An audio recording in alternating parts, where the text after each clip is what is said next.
course, audio, visual, all that setup is going to look different. And I'm going to try to make an adjustment. I'm trying not to show you guys this closet, but I don't think I can avoid it. Oh, may have to. Yeah, you get to see my baby in the background. Gracie, you gonna say hi? Let's see if she wants to say hi. I'm gonna. This is. I have 3 babies now, even though this one is 7, so I can't really say. So this is Gracie. She's a rescue.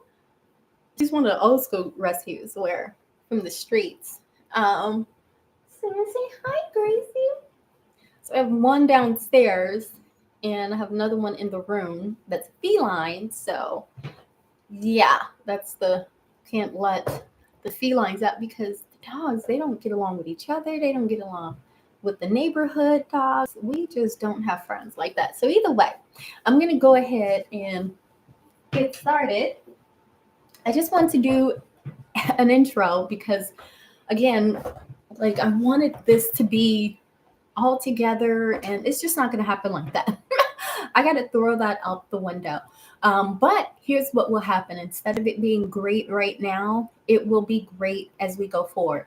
What are we talking about today in foster care legacy is, and I'm willing to deviate a little bit if someone comes on and they have specific questions, but I thought that I would start out with some important topics. And again, there's so much, just so much. But the one that really hit me today, this morning, was how to deal with a child that is presenting antisocial behaviors. What do you do when you have a child that is not essentially like the children of that age that you see? And the way they're behaving in school, the way they're behaving in the home. And there's some things about it that is very alarming. So what do you do? Number one, I think the most important thing is to really take a breather and take a step back, because there's essentially 2 types of antisocial behaviors. You have the antisocial behaviors that are very concerning and they warrant some intervention. And then you have the antisocial behaviors that they're different. They're just unusual and they may even get on your nerves. They may strike a chord, but they're not alarming. It's just the sign of self-expression. So let's use some examples here. An antisocial behavior where a child is just different, and that could be them being monochromatic and just wanting to wear one color. So let's say you have a child who just want to wear black, black, black, black.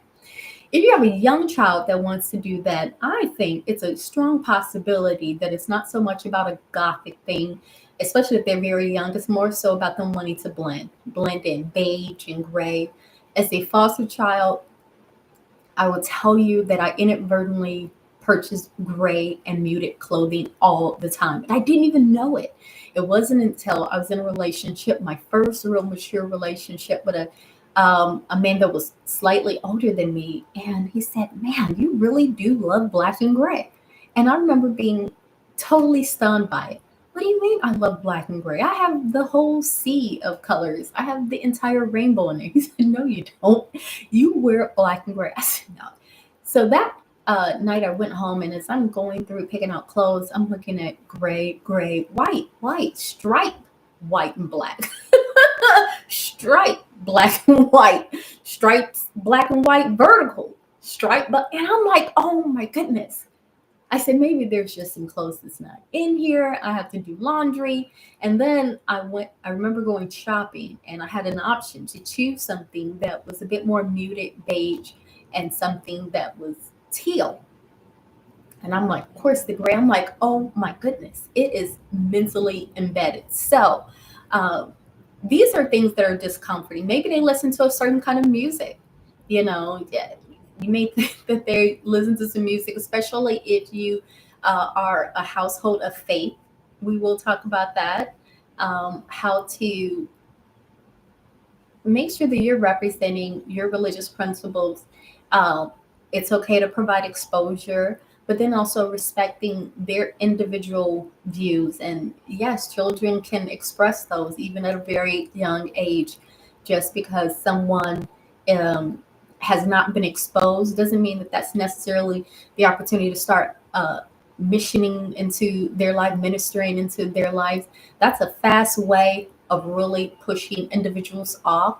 I'm much more of the approach where you demonstrate the beauty of being a part of a community with your behavior. If you see someone moving and shaking in a certain way and you really enjoy it, then to me, that's something where you want to encourage them to inquire. Well, why is it that you see life this way? Why is it that you're able to manage difficult times this way? That's how you really minister, is by modeling the behavior.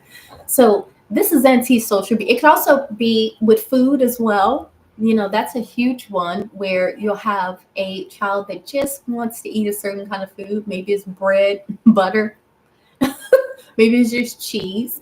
What do you do with that? That's actually a great question. And I want to put that out there. Um, do How do you deal with a picky eater? How do you deal? And this is not just for your foster children. Children go through stages where they begin to express favoritism one for the other. Even babies will have preferences. You may prepare a mixed formula this way versus that way, and you'll see that there's an expression of preference. Now, often when the child is expressing preference, the temptation is to, well, you're going to eat this no matter what. And I'm not completely opposed to that technique. It depends on the background and the needs of the child. And now at some point, we're going to get to the stage where you're going to eat what's put out there, or you're just going to go hungry. But you don't want to start off with that. You want to start off with wanting to understand where it comes from and seeing the opportunity that exists from taking your time and approaching it from a place that allows for their expressions, as unique as they are, as anti as they may be, to be incorporated into into your household. Um, it's not going to make or break a child to provide them bread and cheese and butter every day for a week. It's nothing wrong with that, especially if in the process of doing that, you're going to build a relationship. If you come out, cucumbers, spinach, kale, this is the way we do it in my house. And maybe you're not saying it with a hard tone. The most important season in a child's life, as far as building a relationship, is at the very beginning. That is the foundation building. You don't start out with the roof and the walls and the windows and the doors. You start off really with the foundation. So from the moment your foster child comes into the home, you're essentially being interviewed. And it is not difficult at all to completely ace the interview, because we all know that children want the same thing. I'm going to start wrapping this up by mentioning antisocial behaviors that requires immediate attention. Antisocial behaviors that require immediate attention is something like where they like to play with knives. Okay, they like to light things up. They have a fascination with the flame. They like to just wander off. They like to take their seatbelt in and out. You're just going to create a safety action plan around that, and it needs to be individualized. Now, I'm going to encourage you to run any action plan with actually building a relationship where that is something that they no longer rely on in order for them to receive what they're receiving. Because if they like to play with knives, and I remember when I was in one of my foster homes, that I went to another foster home. She watched me and her daughter. Whenever she got angry, she'd go and grab a knife. She would go and she was, I'm going to stab you. I'm going to kill you. And I know that sounds very alarming. It was hilarious to us. It was funny because she was grabbing a butter knife. And her reaction, she was 4.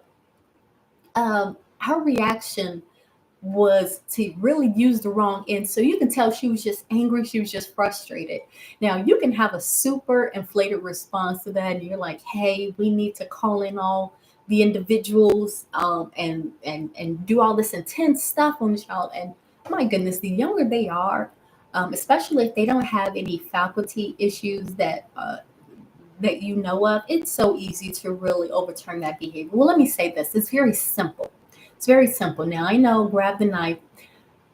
Here's what you want to do. You want to start providing an intervention where expressing their frustration and anger is much more rewarding by doing it in a way that doesn't include the knife or the weapon. So I'm going to use this example. They go and spring literally have one just standing by. But let's say that they like to play with knives, they like to poke and probe. It's going to be tempting to just want to go and grab. And obviously, there's circumstances where you need to do that. But I think if you really want to have a long-term impact, you want to go slow. So if they're just holding it, then I don't see this as really that time to go and grab it and rip it out, because they're just holding it, and that's revealing a lot.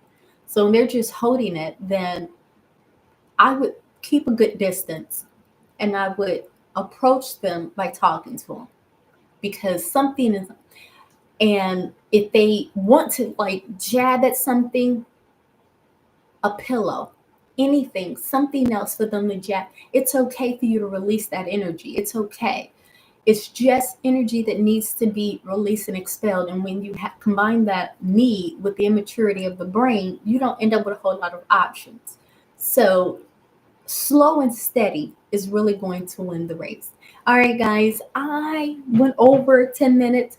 No one joined me, but that's okay. I'm going to be doing this every day. And I think, I don't know what time it's going to be, but we're going to work out what time. For right now, it's looking at around 10 o'clock.